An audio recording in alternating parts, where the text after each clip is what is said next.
Hi, this is Invisible Target with Feeding Relationships Part 1. Under Part 1 of Feeding Relationships, students should be able to understand the interdependence that exists in nature. They should also be able to explain the role of sun to all living things. And they should understand the terms producer, consumer, predator, and prey, and also other terms that you will add as we continue. Under Part 2 of Feeding Relationships, students will be able to know how food chains can be used to represent feeding relationships in a habitat, and they actually present these in text and diagrams. And they will also be able to explore and construct food chains in a particular habitat. But for this lesson, we'll actually do much on the first three objectives. Before we go deep into today's lesson, actually a little bit about just recap. We know all that different animals are found in different habitats and are suited to the environment in which they are found.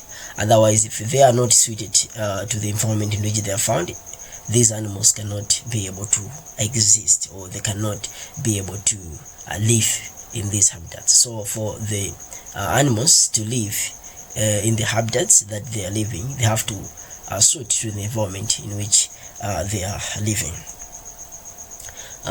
We all know that there are some human activities that affect the environment.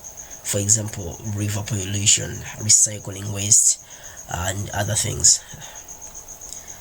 We also know that plants need energy from light for growth and reproduction. And actually the light that we are talking about here, this light, it's the light that comes from the sun. We can't use light from the torch for growth and reproduction of plants. So plants need energy actually from the light from the sun, or from the sunlight in short, for growth and reproduction.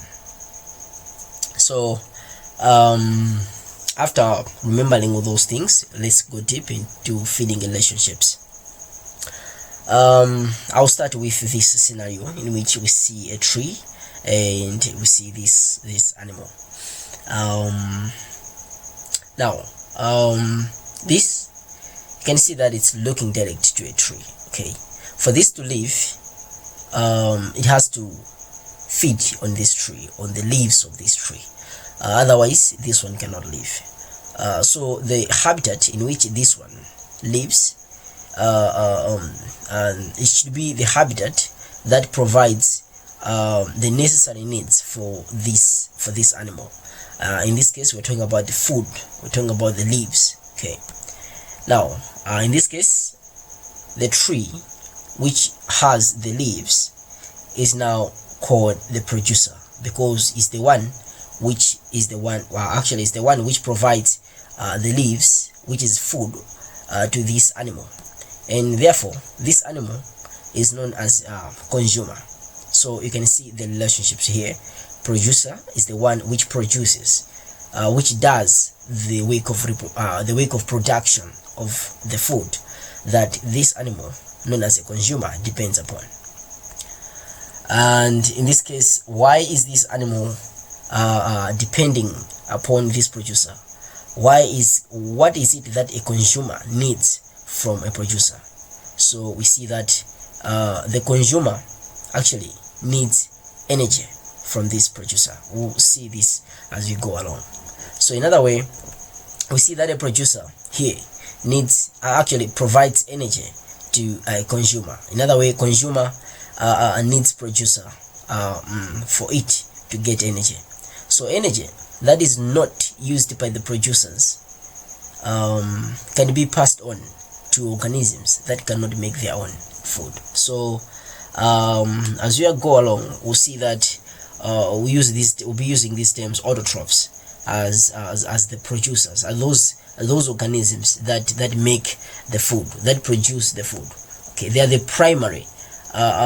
primary factories of the food. So they are known as the autotrophs, or the producers. So it doesn't mean that these factories do not use this energy. Okay, so we have to know that the producers the producers use the energy that they are even producing. So they need this energy, but the energy that is not being used by them is the one that is passed on to other organisms known as the consumers, so that they can use, because those organisms or the consumers cannot make their own food, or I mean their own energy. So these organisms that cannot make their own energy and they solely depend upon producers are known as heterotrophs, or they solely depend upon other organisms that have that are actually the sources of the energy they are depending upon. So in other way, consumers harness already made energy. So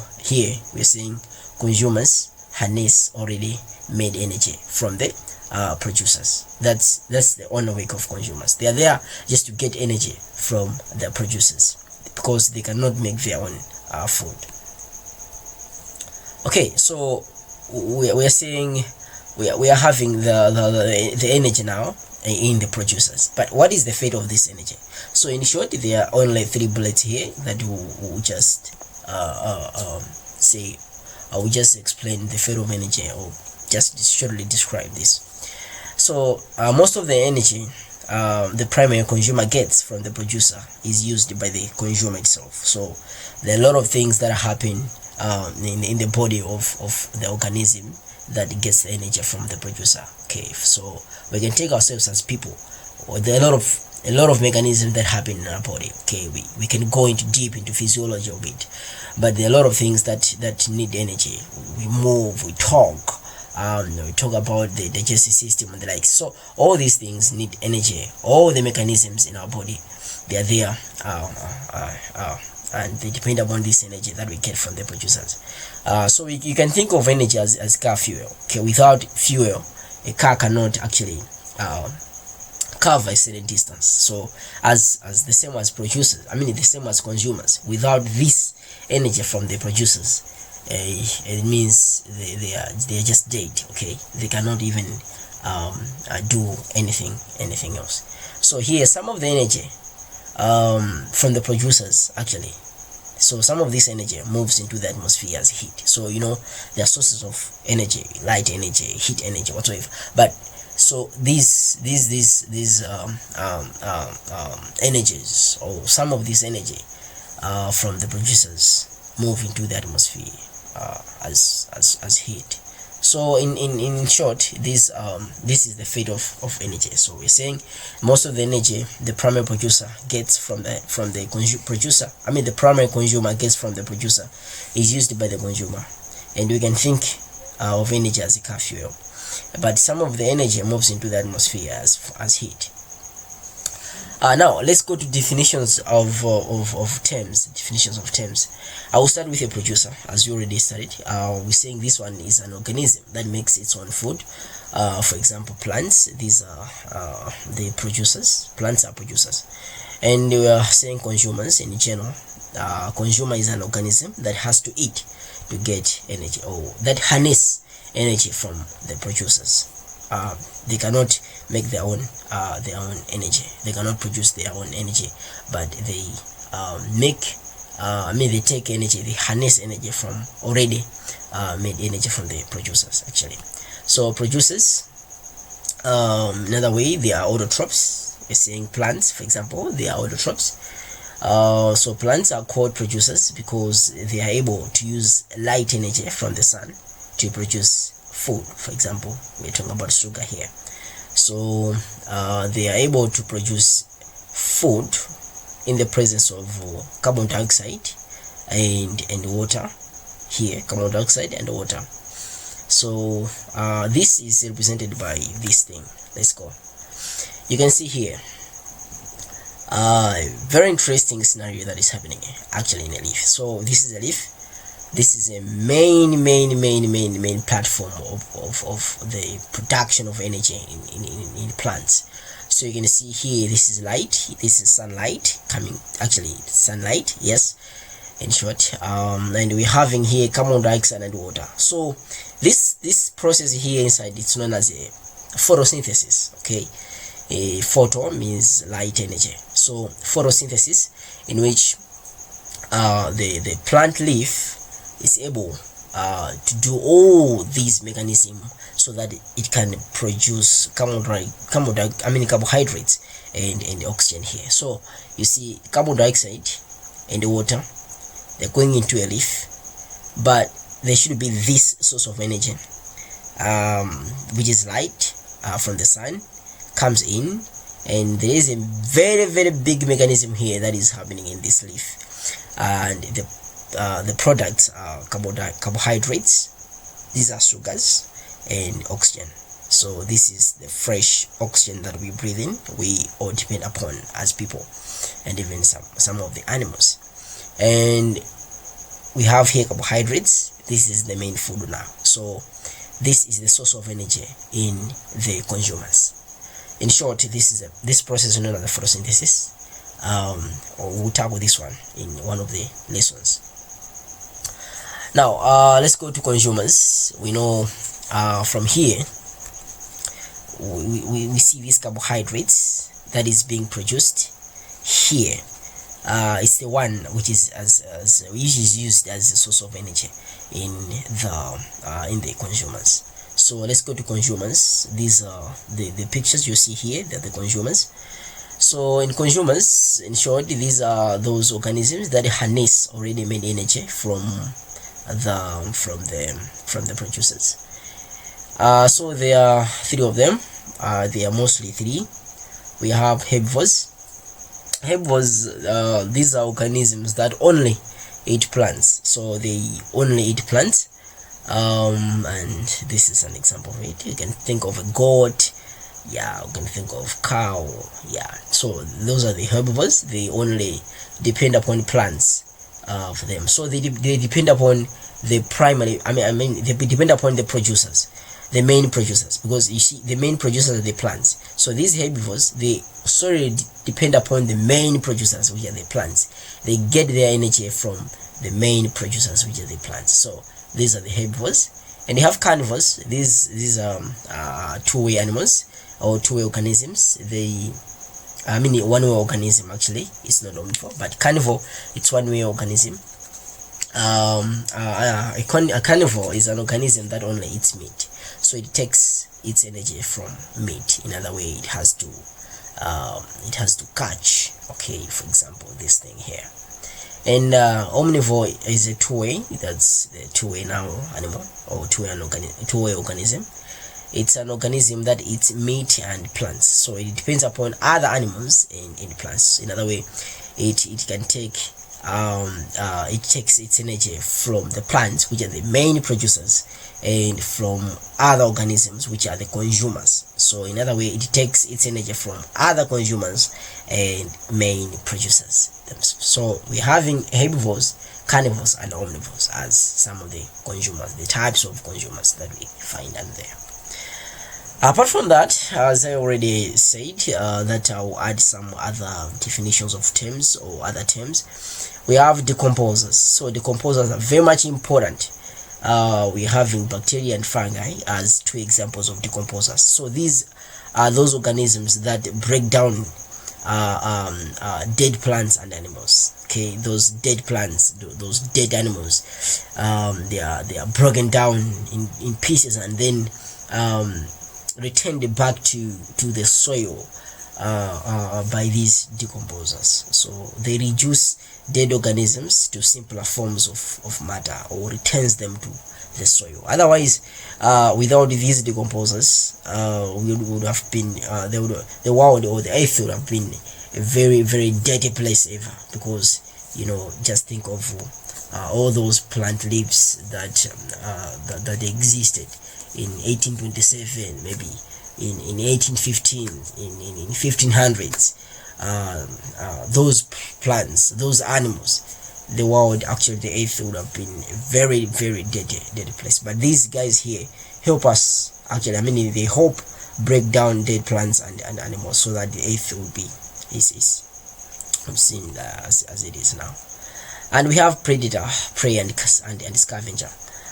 Predator is a living thing or living organism that hunts other living things for food. For example, a lion, a predator. A prey is a living thing that is hunted for food, and a scavenger is an animal that feeds on the remains of dead animals. So here there are 3 here. So the scavenger is this here, this guy here, the guy who's trying to get some things from a dead thing here. So it's an animal that feeds, or an organism that feeds on the remains of dead animals, for example the vultures. And the prey is a living thing that is hunted for food. So this one here can be a prey because it can be eaten by this. Yeah, and the predator, for example this guy here, it's a living thing or animal that hunts other living things for food, for example a lion or a leopard. And let's finish with two most important terms that are mainly used instead of in place of producers and consumers. So autotrophs are a group of organisms that can use, or that use the energy from the sunlight to convert water and carbon dioxide into glucose, which is food. So we are saying for the process of photosynthesis, as I said, to happen, we need water and actually carbon dioxide in the presence of sunlight, so that food, the main product of the process that happens in leaf, which is the glucose or carbohydrate, should be produced. So those groups of organisms that depend upon the sunlight to do such kind of process are known as autotrophs. So autotrophs are producers because they produce all the food that heterotrophs use. So all the food that consumers use, all right, are being produced by, or are produced by the producers, which are known as autotrophs. So without autotrophs, there would be no life on this planet. This is very much true. Without autotrophs, there would be no life on this planet. Okay, so some of the autotrophs that we know, they are algae and plants, the mere plants that we see them. And finally, let's go to heterotrophs. So heterotrophs are those organisms that do not make their own food. So the group of organisms, all the organisms that do not make their own food, or that do not depend upon sun or other chemical energy to make their own food. These are heterotrophs. So heterotrophs are consumers because they consume other organisms in order to live. So without consuming other organisms, these guys can no longer exist in the world. So yeah, heterotrophs, they really need to consume other organisms in order to live. You can see here, this is a rabbit, it's eating these plants here. This is organism. Okay, organism eating organism, depending upon organism. Deer depending upon all these plants and the like. So yeah, that's how we've done. So just a recap, we've talked about how plants are known as producers. Yeah, how plants are known as producers. They depend upon the sun to make their own energy, and this energy is transferred, or is passed on to other organisms, which are known as consumers. So we have a lot of we have so many consumers. We have herbivores, we have carnivores, and we have omnivores. These are consumers. So we've talked about autotrophs as all the producers, for example plants and algae, and we have talked about heterotrophs as rabbits, as consumers. They depend upon producers for them to live, or they depend upon other organisms for them to live. They cannot make their own food. So for example rabbits and deer. So that's all for this lesson. Thank you because you were there, and because you watched it and you downloaded it, maybe some other people. So thank you for that, and please subscribe to this channel, the Invisible Target. Subscribe and please support and be there to ask questions. I'll be there every day to answer your questions. Thank you guys. Thank you.